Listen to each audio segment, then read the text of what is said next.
Good evening, or whatever the heck time of day it is by the time you see this.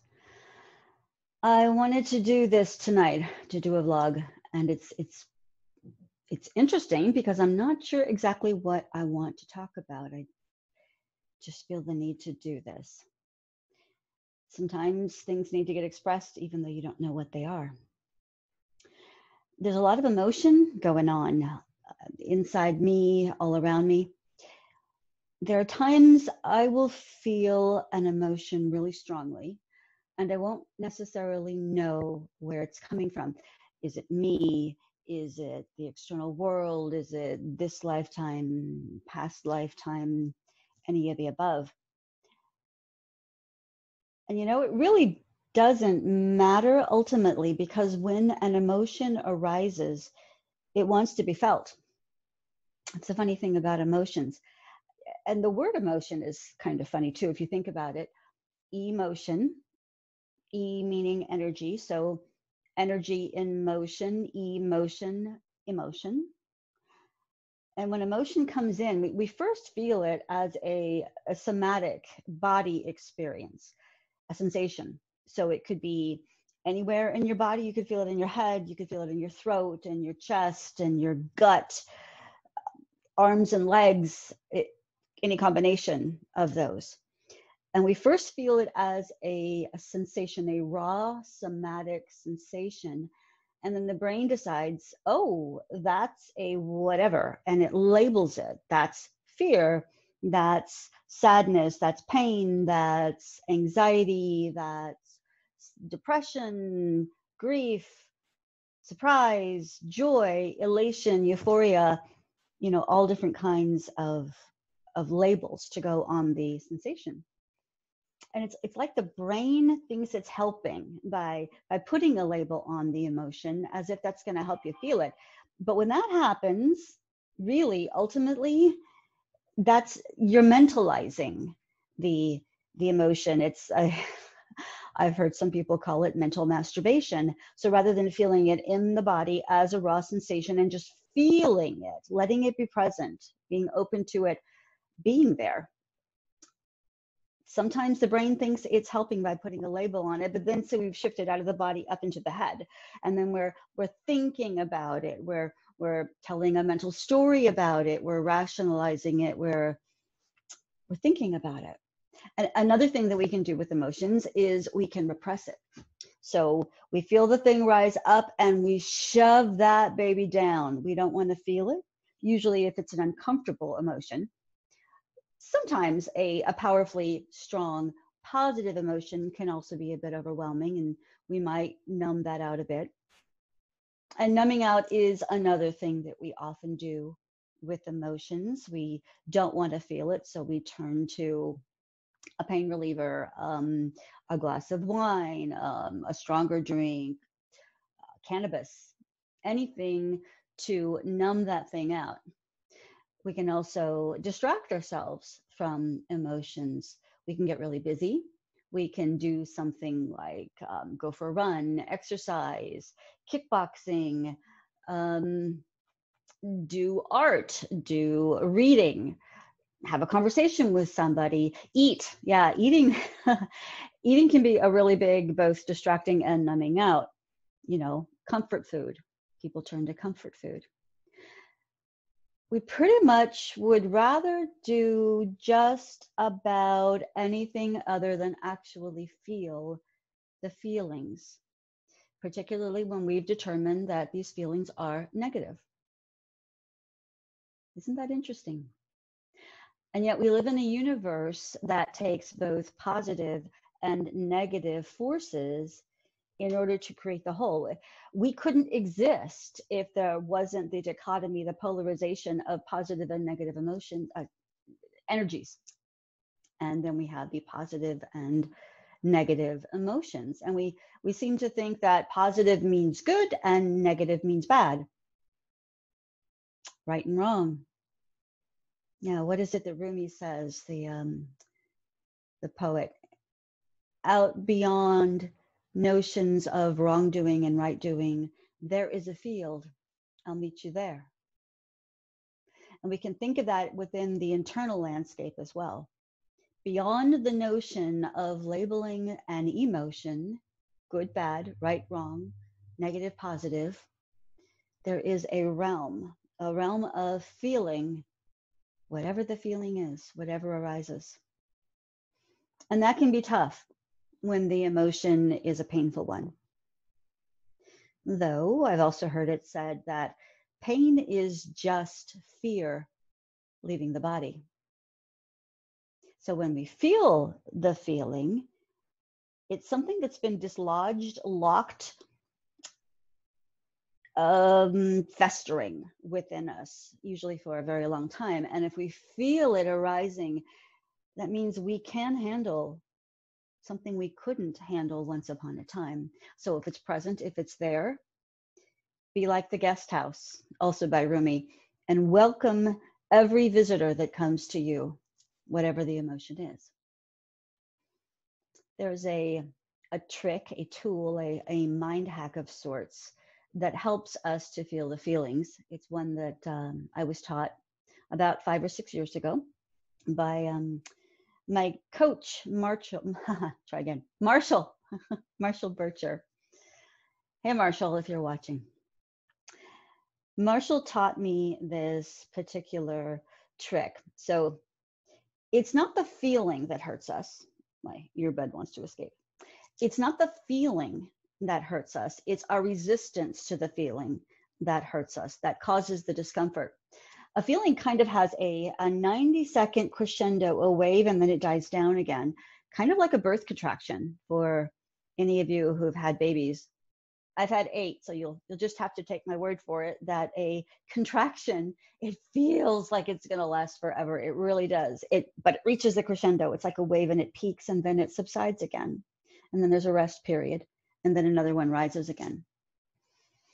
So when an emotional contraction starts to happen, if we can let it be there, if we can ride that wave instead of getting drowned by it and dragged with the undertow, if we can surf it, stay sort of on top of that wave, then it crests, it peaks, and it does die down again. So the mind trick, when you feel something and you feel yourself kind of tighten and get rigid, you don't want to feel it, you want to make it go away, you want to numb it or mentalize it or suppress it or get rid of it. When you don't want to feel it anymore, you are in resistance. And I promise you, when you're in resistance to an emotion, you're going to make it hang on. What we resist persists. So if you can let the emotion be there, it will subside and it will pass of its own accord once it's done whatever it came to do for you, because it came to bring you a message, believe it or not. And if you let it be there, it'll give that message to you, usually on the subconscious level. You're not going to necessarily consciously know what the message is, though you might. But the whole point is to allow it to be there rather than to resist it, which is the same thing as gripping it and ensuring that it stays. So what you do with it is to ask yourself, if I could, would I allow the feeling that is here to be here? Now, you don't have to like it. You don't have to want it to stay. You really don't have to like it at all. But since it is already here, if you could, not saying you could, but entertain the notion, if you could, would you allow the feeling that's already there to simply be there? Think about that for a moment. And then the second question you ask on the heels of that, if you could allow it to be here, when would you allow it to be here? And the only sane answer is now. Now being the only moment that really exists. So if you could, would you allow the feeling that's already here to be here? And if you could, when would you? And that space of allowance actually opens up the space around the painful emotion and lets it be there. And once you're no longer in resistance to it, a kind of magic thing happens and it leaves of its own accord, those are your choices, really, to resist it and cling to it and perpetuate it, or to allow it, which also allows it to leave. Seems to me the latter is the only sane thing to do if you truly don't like it. Another thing you can do is to sink into it, get into your body, feel wherever it is, put your hands on wherever you might be feeling the feeling. And I'm going to uncross my legs because it's best to not fold your arms or cross your legs or resist. So be open to the feeling being there. Either put your hands on the part of your body wherever you feel the feeling, and imagine where it is, what size it is, what shape it is, what color it might be. Is it moving or stationary? Does it have a texture? And then once you've identified all of that, once you've really gotten in touch with all of the qualities of the somatic sensation that's in you, you can ask it if it has a message for you. You can also ask it if it has a name. And it may not be a feeling name. It may be something you've never thought of before. Just whatever comes up. Just, yeah, I know you're using your imagination, and that's perfectly okay. Your imagination is a powerful vehicle for transformation. Just because it's your imagination doesn't mean it's also not real. So, yeah, and I want to talk about reality in a minute too. There's some interesting things about that. Once you've gotten the name of your sensation and the message it has to give you, you can ask it when you first felt it. And what you're going for, what you're open to, is sometime in those first 7 formative emotional years of your existence on planet Earth. That's where we got most of our emotional imprinting happening. And then we play out those same emotions over and over and over, which is why they feel familiar to us. So we can get back to the source and origin of that troublesome, painful, uncomfortable emotion. Often we can find a memory that encapsulates the first time we felt that feeling. And if we can let ourselves be in that setting as that child, either observing the child from outside as the wise adult, or even being inside the body of that child, look around the memory, feel it with a soft focus, and see if you, as that little child, came to any conclusions, either about yourself or about the world. Simple things that a child would conclude, like, I'm not good enough, I'm not safe, I'm not worthy of love, it's not okay to express my feelings, I'm not loved, I can't have what I want. There are so many different conclusions we can come to, but we came to them in an incomplete childlike state before we had a more complete mental construct with which to view reality. We couldn't conclude things accurately, like, oh, I'm not bad, mom's just having a hard day, or, oh, it can't mean that I don't really matter, dad's distracted, or whatever it is that happened back then. A child left to their own devices in those first 7 years of life is going to form an incomplete conclusion about themselves. Basically, they're going to believe a lie instead of the truth. But when a lie is believed, it will feel like and be experienced like truth for the rest of your life. So that core lie, that core conclusion that you formed when you were a child, will show up over and over and over throughout your life. And you will even court it. So if you believe you're not worthy of love, you will set up scenarios throughout the rest of your life in which you can prove to yourself that you're right. You're not worthy of love, because we would rather be right. That's how the brain works. And these lies that we form in those early formative years, it's not like we're consciously aware of them. They get repressed in the psyche and the subconscious, which isn't literally in the body here, but it's mental. But those issues can reside in the tissues, which is kind of interesting, because if you've ever had a massage or some kind of body work, those memories can come out of nowhere and fly right up in your face, and you won't even know where it came from. Women who go through labor and childbirth and pregnancy itself will sometimes experience flashbacks of abuse of some kind that they were not consciously aware they had. My phone is charging across the room, and evidently it's getting notifications. Should have turned that thing off. Yeah. So once we have found the lie, the core lie that's in our history, that's been festering and showing up in our life, we can become the wise one. So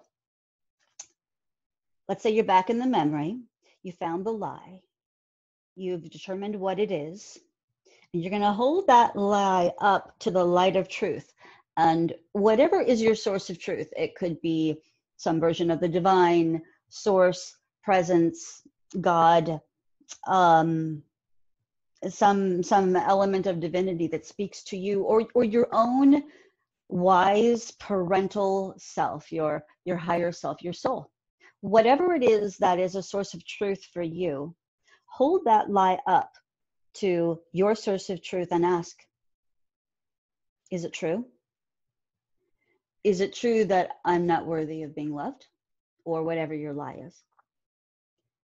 And then don't answer it from the child's perspective or even your current adult perspective. You don't want to answer an emotional, experiential lie with a mental, conceptual truth. You want to be still and quiet, hold that lie up to your source of truth, and wait. Wait to experientially receive whatever it is that your source of wisdom and truth has to give you. It could be a thought, it could be an image, it could be a reframing of the experience, it could be a sudden knowing, an intuitive hit, anything visual, auditory, mental, emotional. It'll come to you in the way that you need to receive it. And then let that lie be replaced, covered over with the truth, and see how it feels. The truth usually feels lighter. A lie feels heavy and sticky and staticky and grippy. The truth feels expansive and light and grounded. It fits. It feels like it fits in the very core of your being. Truth, it resonates. It's a somatic experience. You will feel a different shift in your body when you've replaced a lie with truth. So that's one way to deal with painful, troubling, conflictual emotions. What was that thing I was going to talk about? Oh yeah, different levels of reality. So one of the things that I learned in my shamanic training a few years ago was that there are different levels of reality that we humans can experience. So there's obviously the literal level, which is the level that pertains to the left brain. It's logical, it's rational, it's measurable, definable, discernible with your five senses: sight, hearing, taste, touch, and smell. I knew there was a fifth. Couldn't think of that one. So your five senses can say, yes, that's a real thing. I can touch it, I can hear it, I can see it, all of those things. So the literal level pertains to that. So science would be the tool of the literal level. And in the Western world, we seem to think that what's real is only the literal level. We discount the others. If we can't discern it with our five senses, then it ain't real. It's a myth. We'll get to myth in a second. The literal level is actually the most shallow of the levels of reality. So if we go a little deeper, below the literal level would be the symbolic level of reality. And this would pertain to the right brain, the creative aspect of the brain. So this would be the realm of words and numbers, symbols, math, the arts, drawings, anything to do with symbology is the symbolic level of reality. And it's real. It's just as real as the literal level, only you can't define it, grab it, pardon me, cling to it, etc. But it's just as real. And then below the, pardon me, got a tickle. It's also real. Below the symbolic level of reality would be the mythic level of reality. And this is the level of the subconscious or unconscious mind. It's the realm of archetypes and dreams and the myths, the hero's journey, the dreams that you literally have at night, the shadow realm. That would all be the mythic level of reality. And it's also real. It's just that you can't measure it, define it, grab it. It's not tangible. And then below, so we have literal, then we have symbolic, then we have mythic, and below that one would be the etheric, spiritual, or vibrational level of reality. And it's also real. In fact, ultimately, it's the most real. That would be the level of the ineffables. We can't describe it. We can't define it. It's ineffable, meaning you can't put words to it. You can't F with the ineffables.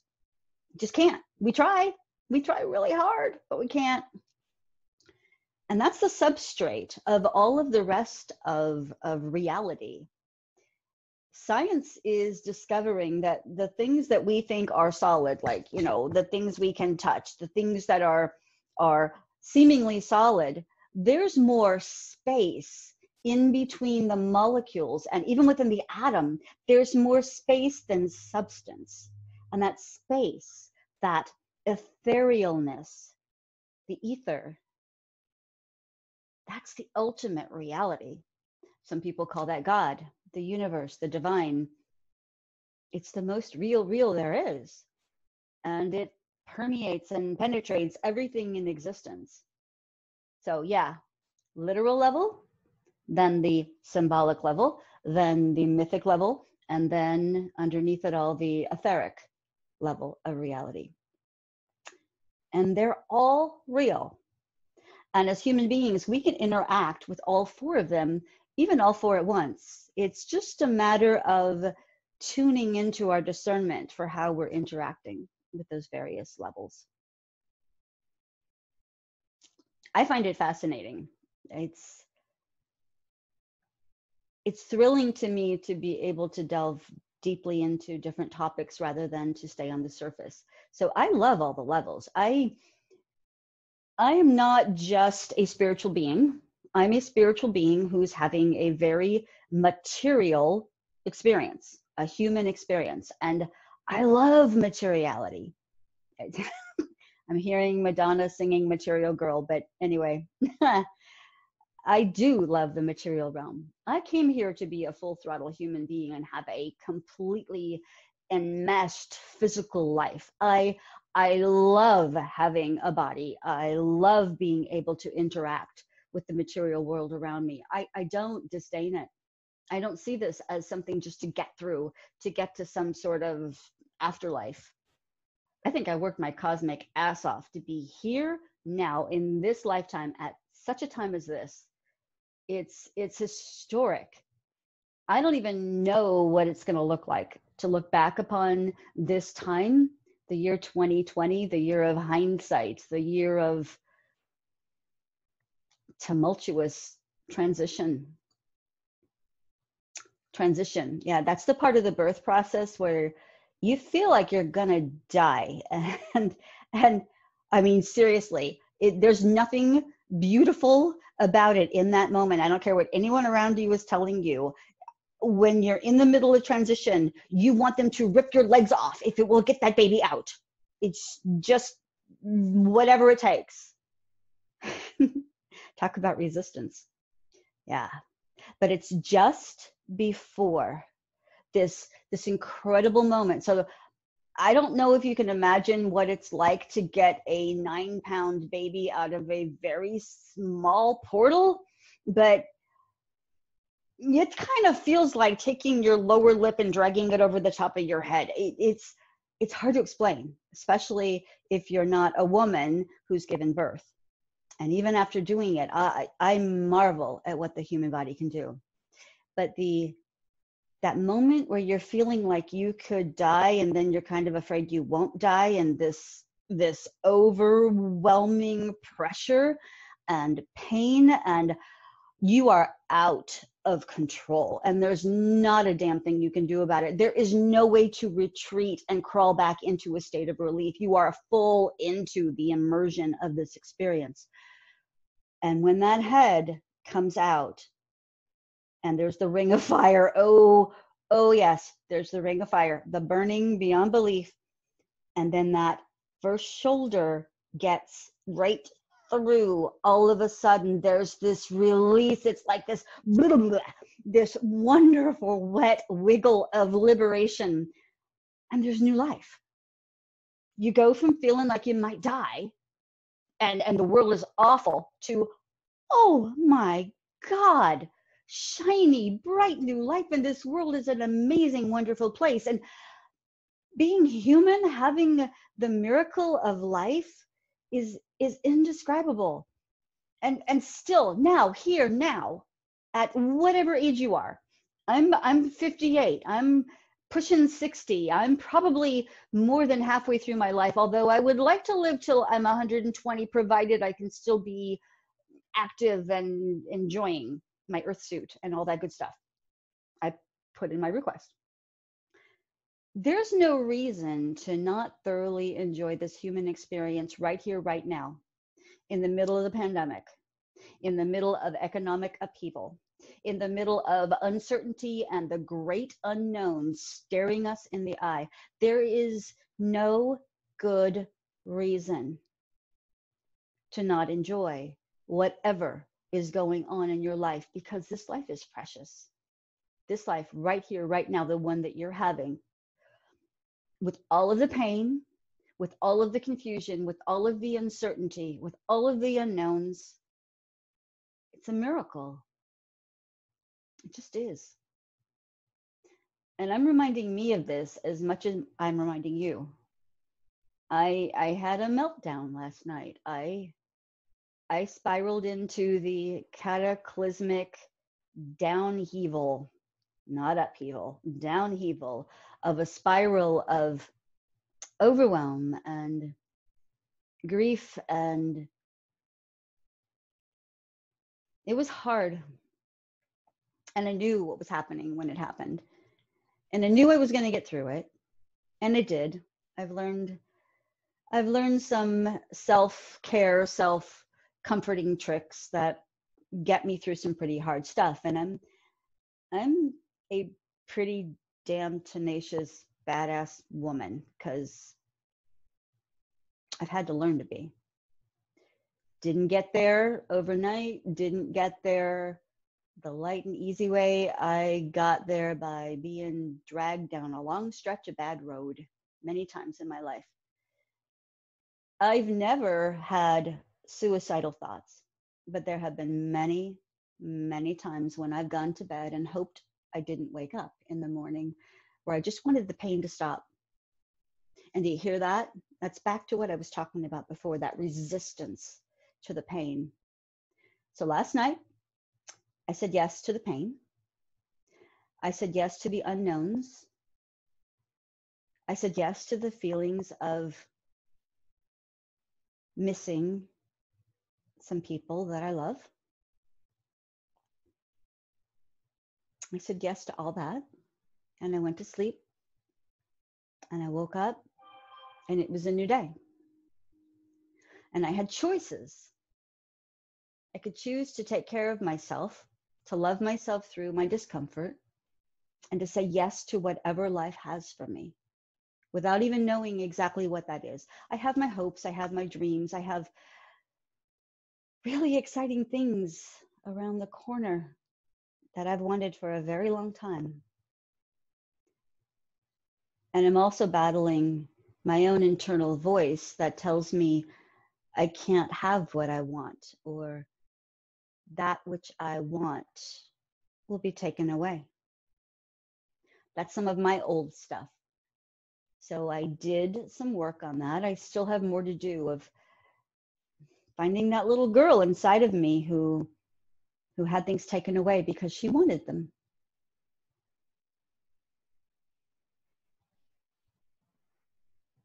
So I don't know what you're dealing with. I have no way of knowing, but I know you're human like me. And I know that life is both beautiful and brutal. And I know that we grow because of discomfort and pain. And I know that growth and evolving is part of what we came here to do. So I'm going to keep showing up and I'm going to keep sharing whatever's real for me, whatever feels alive in me at the moment. I may show up in the future, I don't know, falling apart, crying, messy, snotty, who knows how I'm going to show up. But I'm going to keep showing up for me, for you, for life. So keep showing up because your life is a miracle and you are worth it. And everything you have to discover about yourself, about finding out who you are and living your truth out loud, it's the best journey you could ever go on, no matter how it feels right now. So hang in there with me. I'll hang in there with you. And I'll see you on the other side of this one. Take care. Bye.